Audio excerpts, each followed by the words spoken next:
Mais uma questão pessoal do Enem, novamente. Nós estamos seguindo o caderno amarelo. Portanto, essa questão que iremos resolver é a de número 97. E ela vai trabalhar a ideia do... Existem tubos que foram adicionados a alguns micro-organismos. Só que aí é que tá. Alguns dos tubos tiveram uma tendência maior de terem micro-organismos na superfície, ou seja, mais próximo da atmosfera. Outros ficaram variados, ou seja, ao longo do tubo eles se espalharam bem. E teve um tubo que todas as bactérias ficaram concentradas no fundo, ou seja, meio que fugindo da atmosfera, fugindo do oxigênio. E ele diz, qual é a característica, qual é a bactéria, o tipo de bactéria, a característica que vai ser estabelecida em cada um dos tubos. As bactérias tidas em cada um dos tubos tem qual característica? Característica de serem anaeróbias, estritas, anaeróbias facultativas ou aeróbias, aquelas que gostam de oxigênio. Qual das características que vai ser obtida em cada um dos tubos? No primeiro tubo, em que as bactérias ficaram na superfície, você tem as bactérias aeróbias, aquelas que gostam do oxigênio, que precisam do oxigênio para fazer as suas demandas químicas, as suas demandas bioquímicas dependem do oxigênio. Ou seja, reações de oxidação podem ser feitas para a produção de energia. As bactérias também podem fazer a quimiossíntese, e a quimiossíntese depende de uma alteração de uma reação de oxirredução. Então a presença de oxigênio é fundamental para a existência e sobrevivência desses seres vivos. Primeiro tubo, bactérias aeróbias. O segundo tubo, bactérias anaeróbias estritas, porque percebe que elas ficaram aglutinadas, concentradas no fundo do tubo, distantes da atmosfera, distantes do oxigênio. Então elas não podem ter contato com oxigênio porque isso é letal para elas. É o caso eu posso citar a bactéria Clostridium, do gênero Clostridium, a Tetanis. Essa tipo de bactéria ela é anaeróbia estrita. Ela precisa de ter um ambiente inexistente que não tem oxigênio. Agora, avançando para responder a questão e fechar com chave de ouro, nós temos de avaliar o tubo 3. O tubo 3 ele possui o quê? Ele possui uma homogeneidade da distribuição das bactérias. Então algumas gostam do oxigênio e outras não gostam de oxigênio. Então tá bem uniforme. São as anaeróbias facultativas.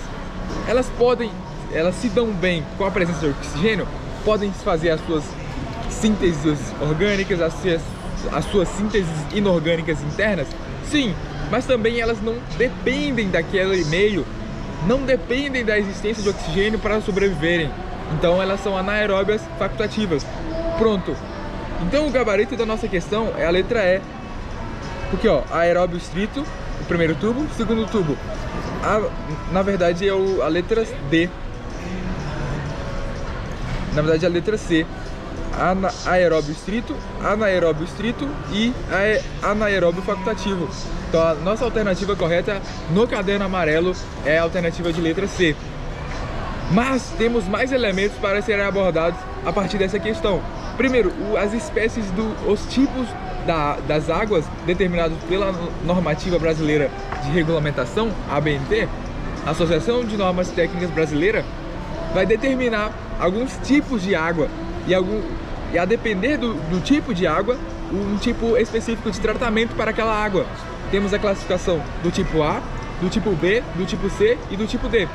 A do tipo A é a que exige um tratamento mais superficial. Não precisa de tanta profundidade e de tantas etapas para fazer o tratamento daquela água e para atribuir a ela os parâmetros de potabilidade necessários para o consumo humano. Então, vão ser avaliados nesse tipo de... Acontece somente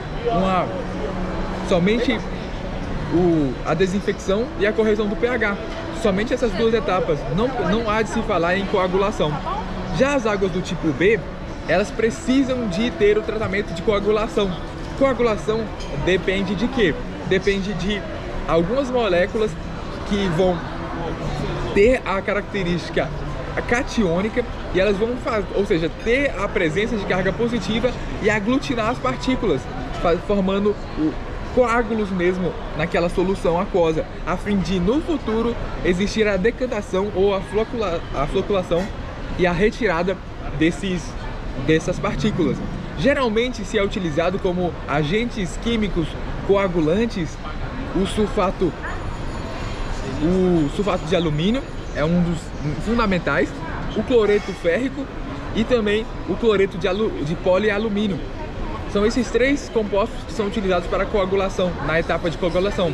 Geralmente aplica-se esse tratamento é aplicado para as águas do tipo B, aquelas que demandam a etapa de coagulação e por vezes também a demanda, sendo necessário ou não, a etapa de decantação, desinfecção e também a correção de pH também é ativa nessa fase. Geralmente são aquelas águas superficiais que não tem a presença de efluentes, poluentes direto, ou seja, são águas superficiais que têm certa razoabilidade, dá para concluir com certo grau de precisão que não há tantos interferentes, não há tanta contaminação ali. Pronto. Mas aí temos a água do tipo C, que aí tem um tratamento mais robusto, envolvendo a filtração rápida, e a água do tipo D, que é a de pior qualidade, e geralmente há uma etapa é necessário desfazer-se dos poluentes, porque ela vai estar em contato direto com um poluente. Os efluentes são dispensados nela, contendo poluentes.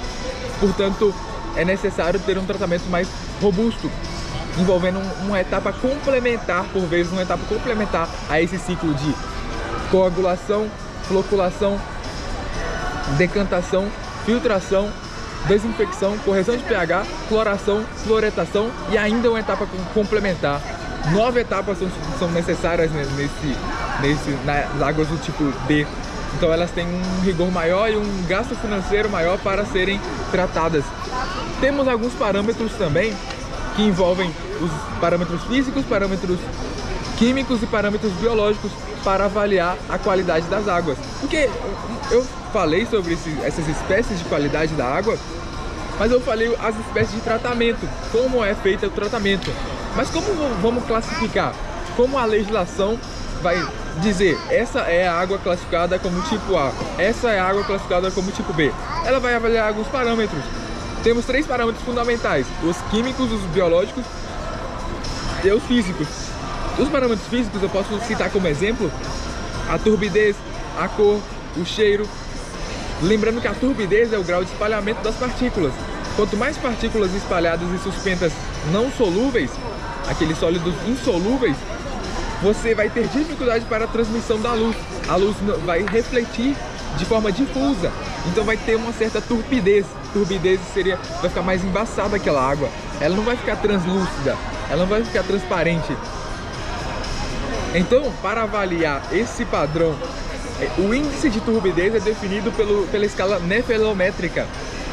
O teste nefelométrico vai avaliar o nível de turbidez da água. A cor também é avaliada, o cheiro também, que está diretamente ligada à presença de íons. Por exemplo, na etapa de decantação, por exemplo, pode ser que não tenha sido retirado todas as espécies iônicas. Então, a cor pode ser diferente do habitual. A cor esperada para um corpo hídrico é transparente, é a transparência que é preciso de se obter, mas por vezes ela pode ter uma cor diferente. Isso pode ser um parâmetro físico que pode classificar ela como um nível de qualidade menor. O cheiro também é avaliado. Outros parâmetros são os parâmetros químicos, principalmente o pH. Será que o pH da água está ideal? Geralmente, quando existe um meio com uma contaminação biológica, geralmente essa água tende a perder o oxigênio, ter uma queda de oxigênio e ter a produção maior de moléculas acidificantes, moléculas que tenham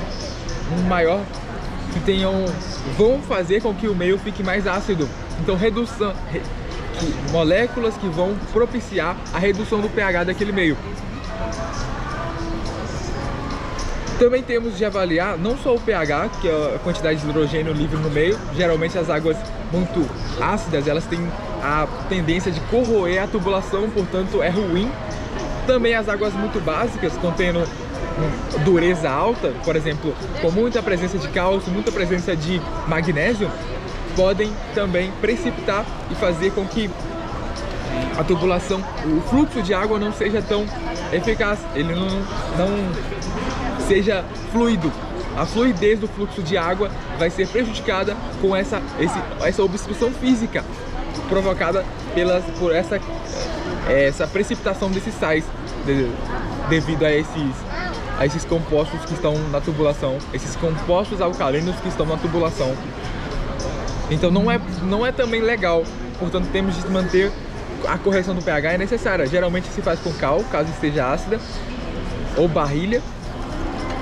ou outras substâncias para reduzir o pH ou aumentar o pH, a depender do caso concreto. Agora temos a DBO e a DQO. Esses são parâmetros fundamentais que são químicos também. A DBO é a demanda bioquímica de oxigênio. Quanto de oxigênio eu preciso, os micro-organismos daquele ambiente precisam para digerir a matéria orgânica presente naquele meio. Quanto mais contaminação orgânica, dispensação de lixo em um corpo hídrico, maior vai ser a DBO. E se vai ter uma DBO alta, vai ter o consumo de oxigênio daquele meio vai ser menor. Então a quantidade de oxigênio do meio, a oximetria do oxigênio daquele meio vai reduzir. Isso vai suscetibilizar a criação de organismos, a incidência de organismos anaeróbios. E eles não dependem de oxigênio, então eles vão fazer uma reação química de oxirredução para obter energia. E nessa reação vai tornar o meio ácido e aí vai propiciar a formação a criação, a dispensação de fosfato, de nitrato no meio, que vai deixar o pH mais ácido e também vai tornar insuscetível a vida naquele ambiente, a vida de peixes, a vida marinha vai ser difícil de se obter naquele meio, de se ver naquele meio. A DQO é diferente, é a demanda química de oxigênio. Então, quimicamente, quanto oxigênio eu preciso para aquele corpo hídrico se mantenha estável?